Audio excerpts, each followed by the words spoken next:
जब भी हम प्रभु से कुछ मांगते हैं, हमें वही नहीं मिलता जो हम चाहते हैं, बल्कि जो हमारे लिए सबसे सही होता है। प्रभु की कृपा और समझ हमारी सीमित सोच से कहीं अधिक गहरी होती है। हो सकता है हमारी प्रार्थना का जवाब हमें उस समय समझ न आए, लेकिन प्रभु हर फैसला हमारी भलाई के लिए करते हैं। हमारी सोच तुरंत परिणामों की अपेक्षा करती है, जबकि प्रभु दूरगामी दृष्टिकोण रखते हैं। जो होता है वह हमारे भविष्य को संवारने के लिए होता है। इसलिए जब भी हम प्रार्थना करें, हमें विश्वास रखना चाहिए कि प्रभु हमेशा हमारे लिए सही निर्णय लेते हैं, चाहे हमें वह पल में समझ न आए। नमस्कार साथियों, स्वागत है आपका बी पॉजिटिव की एक नई सीरीज में, जिसका नाम है भगवद गीता की सीख। आज हम जानेंगे कि श्रीमद् भगवद गीता के दूसरे अध्याय से हमें क्या महत्वपूर्ण सीख मिलती है। इस वीडियो में हम विस्तार से बात करेंगे भगवद गीता के सेकंड चैप्टर के बारे में और समझेंगे कि इस अध्याय से जीवन में किस प्रकार की प्रेरणा ली जा सकती है। इस नई यात्रा में आप हमारे साथ जुड़े रहिए और सीखिए जीवन के गहरे रहस्यों को जो भगवद गीता के अध्यायों में छिपे हुए हैं। प्रथम अध्याय में हमने देखा कि कैसे अर्जुन कुरुक्षेत्र के युद्ध भूमि में दोनों सेनाओं का निरीक्षण करते हैं। वहां उन्हें हर तरफ अपने प्रियजनों को देखकर निराशा और हताशा का सामना करना पड़ता है।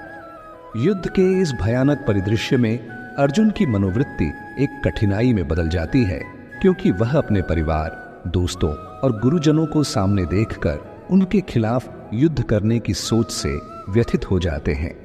उनकी यह दुविधा हमें यह समझाती है कि जब हम किसी बड़ी समस्या का सामना करते हैं तो हमारे दिल में भावनाओं का एक तूफान उठ सकता है। अर्जुन का यह संघर्ष हमें यह सिखाता है कि जीवन में कठिनाइयां और निर्णय लेने की स्थिति में हमें अपने भीतर की आवाज को सुनना चाहिए और समझना चाहिए कि सही निर्णय क्या है। अपना धनुष छोड़कर अर्जुन रथ में पीछे जाकर बैठ जाते हैं। वह अपने प्रियजनों के प्रति मोह में पड़कर भावुक हो जाते हैं और भगवान श्री कृष्ण से युद्ध न करने की प्रार्थना करते हैं। इससे पहले कि हम श्रीमद् भगवद गीता के दूसरे अध्याय की सीख पर चर्चा करें, दोस्तों, भगवद गीता के दूसरे अध्याय से हमें भावनात्मक स्थिरता, आत्मा, मृत्यु, पुनर्जन्म और निर्णय लेने की प्रक्रिया के बारे में महत्वपूर्ण शिक्षाएं मिलती हैं। इसके अलावा गुस्से का सबसे बड़ा कारण और उसका निवारण क्या है और किसी भी परिस्थिति में खुश रहने के तरीकों के बारे में भी हम सीखते हैं। श्रीमद् भगवद गीता का अध्याय 2, जिसे सांख्य योग या गीता का सार कहा जाता है, की शुरुआत होती है जब धनुर्धर अर्जुन शोक में डूबे हुए होते हैं। वह कहते हैं कि अगर मैं युद्ध करूंगा तो मुझे पाप लगेगा और दुख प्राप्त होगा, क्योंकि मैं अपने अपनों को मार रहा हूं। उनके सामने वो बुजुर्ग लोग हैं जैसे पितामह भीष्म और आचार्य द्रोण, जिन्हें वह सम्मान और प्रेम के साथ देखते हैं। अर्जुन को लगता है कि उन्हें मारना एक बड़ा कठिन कार्य है और यह भावनात्मक संघर्ष उन्हें अंदर से तोड़ देता है। इस अध्याय में अर्जुन की यह दुविधा हमें सिखाती है कि हमारे जीवन में ऐसे क्षण आते हैं जब हमें अपने सिद्धांतों और भावनाओं के बीच चुनाव करना पड़ता है। यही वो समय होता है जब हमें आत्मा की शांति और सही निर्णय लेने की आवश्यकता होती है। अर्जुन बिल्कुल घबरा चुके थे और अब उन्हें सच्चाई को जानने के लिए मोटिवेशन की आवश्यकता थी। उन्होंने अपनी बहुत सारी चिंताओं और आशंकाओं को भगवान श्री कृष्ण के सामने रखा, लेकिन अभी तक भगवान ने उन्हें पूरी तरह से समझाया नहीं था। इस दूसरे अध्याय में भगवान श्री कृष्ण अर्जुन की तमाम आशंकाओं को मिटाने की कोशिश करते हैं। वे अर्जुन को यह समझाने का प्रयास करते हैं कि सत्य क्या है और मिथ्या क्या है। वह क्या है जो आज हमारे सामने है लेकिन कल नहीं रहेगा, और जो हमेशा के लिए शाश्वत है। जब अर्जुन को यह एहसास होता है कि वह कई आशंकाओं में घिर गए हैं और उनके सामने जीवन की एक बड़ी चुनौती है, तो वह भगवान श्री कृष्ण से कहते हैं, हे कृष्ण, अब मैं आपका शिष्य हूं। जीवन में जब आप चुनौतियों का सामना करते हैं, तब आपको यह समझ में आता है कि जीवन का वास्तविक अर्थ जानने के लिए एक योग्य और प्रामाणिक गुरु की आवश्यकता है, जो हमें सही मार्ग दिखा सके। अर्जुन, जो अब तक श्री कृष्ण को केवल अपना सखा मानते थे, अब उन्हें अपना गुरु स्वीकार करते हैं। वह युद्ध न लड़ने के लिए जो भी तर्क प्रस्तुत कर रहे थे, अब उन तर्कों को त्याग कर भगवान श्री कृष्ण को अपना मार्गदर्शक मानते हैं। यह पल हमें यह सिखाता है कि सच्चा ज्ञान और मार्गदर्शन पाने के लिए हमें अपने मन और अहंकार को छोड़कर किसी गुरु का अनुसरण करना चाहिए जो हमें सही दिशा में ले जा सके। हे कृष्ण, मैं सही और गलत को समझ नहीं पा रहा हूं, इसलिए मैं आपकी शरणागत हूं, मेरा मार्गदर्शन करें। अर्जुन ने कहा। भगवान श्री कृष्ण मुस्कुराकर अर्जुन की ओर देखने लगे। क्या कोई इंसान हृदय से उनसे कुछ मांगे और वे उसे न दे? यह तो संभव ही नहीं है। भगवान श्री कृष्ण बोले, हे अर्जुन, तुम्हें अचानक क्या हो गया है? तुम जैसे महान योद्धा को दूसरों की मृत्यु को लेकर डरना नहीं चाहिए। और क्या तुम्हें लगता है कि ये लोग तुम्हारे हाथों मारे जाएंगे? इन सब लोगों का और तुम्हारा भी पिछले जन्मों का भी संबंध है और आने वाले जन्मों का भी। इसलिए जैसा तुम सोचकर दुखी हो रहे हो, वह ज्ञान अधूरा है। उन्होंने आगे कहा, और रही बात इनकी मृत्यु का पाप तुम्हें लगने की, तो यह समझ लो कि इनको मारने वाले तुम नहीं हो। ये लोग मरने के बाद मेरे पास आएंगे, क्योंकि ये लोग केवल शरीर नहीं हैं, बल्कि आत्मा हैं। आत्मा को किसी भी तरह से नष्ट नहीं किया जा सकता। आत्मा तो अगले जन्म के लिए शरीर को उसी तरह से छोड़ देती है जैसे तुम अपने पुराने कपड़े बदलते हो। भगवान श्री कृष्ण ने स्पष्ट किया, इस आत्मा को न तो कभी किसी शस्त्र द्वारा खंडित किया जा सकता है, न अग्नि द्वारा जलाया जा सकता है, न जल द्वारा भिगोया जा सकता है, और न ही वायु द्वारा सुखाया जा सकता है। आत्मा अमर और शाश्वत है, और इस सत्य को समझने से तुम्हारा भय मिट जाएगा। यह शिक्षाएं अर्जुन को उनकी दुविधा से बाहर निकालने में मदद करती हैं और उन्हें सही निर्णय लेने के लिए प्रेरित करती हैं। यह हमें यह सिखाती है कि मृत्यु जीवन का अंत नहीं है, बल्कि एक परिवर्तन है। आत्मा बार बार नया जन्म लेकर हर बार नया शरीर धारण करती रहती है। यही प्रकृति का चक्र है। हे अर्जुन, जन्म देने वाला और मृत्यु का कारण भी मैं ही हूं। अब तुम बताओ, क्या तुम किसी मरे हुए को जीवित कर सकते हो? यदि तुम मरे हुए को जीवन नहीं दे सकते, तो जीवित को मारने का भी अधिकार तुम्हारे पास नहीं है, क्योंकि जीवन देने वाला और उसे समाप्त करने वाला भी मैं ही हूं, और इनकी मृत्यु मैंने तुम्हारे हाथों लिखी है। जब प्रकृति का यह नियम चलता है, तो तुम इससे स्वयं को अलग कैसे समझ सकते हो? हे अर्जुन, एक क्षत्रिय के लिए युद्ध का अवसर पाना न केवल भाग्य की बात है, बल्कि उसका धर्म और कर्म भी यही है। अगर तुमने यह युद्ध नहीं किया, तो इसका अर्थ होगा कि तुमने अपने धर्म और कर्म से मुंह मोड़ लिया।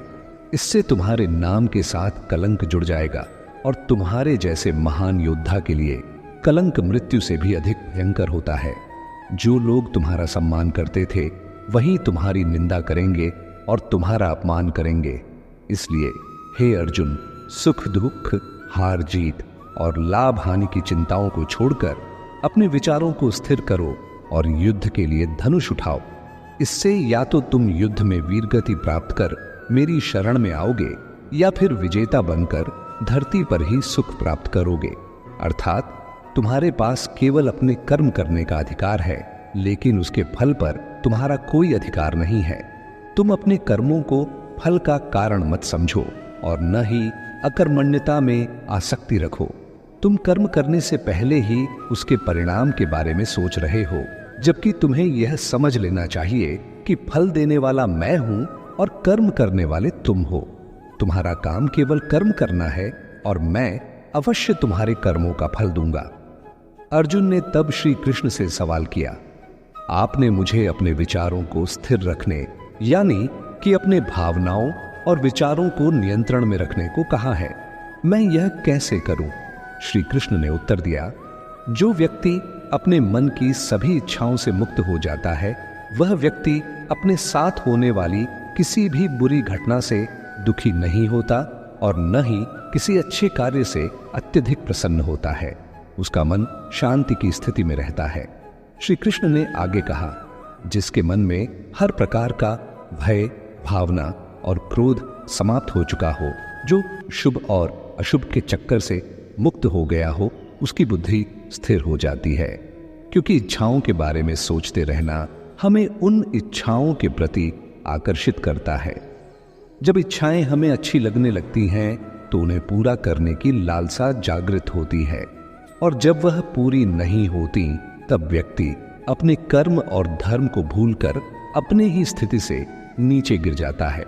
लेकिन यदि कोई व्यक्ति अपनी इच्छाओं को वश में कर लेता है और उनका गुलाम नहीं बनता, तो उसका अंतर्मन शुद्ध हो जाता है और उसके सभी दुख समाप्त हो जाते हैं। वह व्यक्ति जिसकी इच्छाएं और कामनाएं उसके मन से नहीं जाती, वह कभी शांति नहीं पाता, और जब शांति नहीं मिलती तो वह व्यक्ति कैसे खुश रह सकता है। उसकी स्थिति उस नाव की तरह होती है जिसे इच्छाओं की तेज हवा इधर उधर बहा कर ले जाती है। स्थिर बुद्धि वाला व्यक्ति उस समुद्र की तरह होता है जिसमें चाहे कितनी ही नदियां आकर मिल जाए, फिर भी उसे कोई फर्क नहीं पड़ता। ऐसा व्यक्ति जो अपनी बुद्धि को स्थिर रखता है, मृत्यु के बाद मेरी ही शरण में आता है। दोस्तों, आप में से बहुत से लोग अपने प्रियजन को मृत्यु के द्वारा खो चुके होंगे, लेकिन जो नहीं खोए हैं उन्हें भी यह समझ लेना चाहिए कि एक दिन उनकी या उनके किसी प्रियजन की मृत्यु निश्चित है। परंतु इस सच्चाई से हमें डरने की आवश्यकता नहीं है, क्योंकि भगवान ने कहा है कि हम केवल इस जीवन में नहीं हैं, बल्कि इससे पहले भी थे और मृत्यु के बाद भी किसी न किसी रूप में इस ब्रह्मांड में रहेंगे। हमें अपनी मृत्यु से डरने की बजाय इसे स्वीकारना चाहिए, क्योंकि या तो हम इस शरीर में रहेंगे या फिर किसी नए रूप में पुनर्जन्म लेंगे, और जब अंततः सब एक ही जगह पर मिलेंगे तब डरने का कोई कारण नहीं होगा। हम केवल यह शरीर नहीं हैं, बल्कि हम आत्मा हैं जो उस परमात्मा का अंश है जिसे हम भगवान कहते हैं। अर्जुन भी मोह में फंस चुके थे, इसलिए वे कोई सही निर्णय नहीं ले पा रहे थे। जब भी हम कोई निर्णय लेते हैं, एक तरफ हमारा मोह और अटैचमेंट होता है और दूसरी तरफ वह होता है जो हमें करना चाहिए। इसी मोह के कारण हम सही फैसले लेने से चूक जाते हैं। उदाहरण के लिए, अगर आपको अपने सपनों को पूरा करने के लिए या पढ़ाई के लिए घर से दूर जाना पड़ता है, तो आपको अपने परिवार से मोह छोड़ना होगा। इस तरह से आपको हर निर्णय में यह देखना है कि आपकी जिंदगी में कौन कौन से मोह हैं और आपके कर्तव्यों के लिए क्या जरूरी है। इसके बाद हम बात करेंगे कि हमारी समस्याओं का सबसे बड़ा कारण क्या है और उसका समाधान क्या है। दोस्तों, हमारे दुखों का सबसे बड़ा कारण है हमारी इच्छाओं के बारे में लगातार सोचना। जब हम अपनी इच्छाओं के बारे में सोचते हैं तो समय के साथ हम उन्हें पूरा करने की कोशिश करते हैं, लेकिन जब वे इच्छाएं पूरी नहीं होती तो हमारे अंदर निराशा और गुस्सा पैदा होता है। यही गुस्सा हमारी सबसे बड़ी समस्या है, जो अगर नहीं छोड़ा गया तो हम कभी भी सच्चे सुख का अनुभव नहीं कर पाएंगे। हम हमेशा खुद को समस्याओं से घिरा हुआ पाएंगे। इस बारे में भगवान श्री कृष्ण ने कहा है कि सबसे पहले आप अपने कर्म को पहचानिए, जानिए कि आपके जीवन का लक्ष्य क्या है और वही करने पर ध्यान केंद्रित करें। फिर सफल होने या असफल होने की चिंता मन में न रखें, क्योंकि जब आप यह मान लेंगे कि मेहनत आप नहीं बल्कि भगवान स्वयं कर रहे हैं, तो आपकी हिम्मत कभी नहीं टूटेगी। साथियों, उम्मीद है कि आपको श्रीमद् भगवद गीता के दूसरे अध्याय की यह सरल व्याख्या पसंद आई होगी और इससे आपको बहुत कुछ सीखने को मिला होगा। यदि इस वीडियो में मुझसे कोई त्रुटि रह गई हो तो मैं क्षमा प्रार्थी हूँ। मिलते हैं अगले अध्याय में। तब तक के लिए इस चैनल को लाइक और सब्सक्राइब जरूर कर लें, ताकि हमारी सभी वीडियो सबसे पहले आप तक पहुंच सके। धन्यवाद।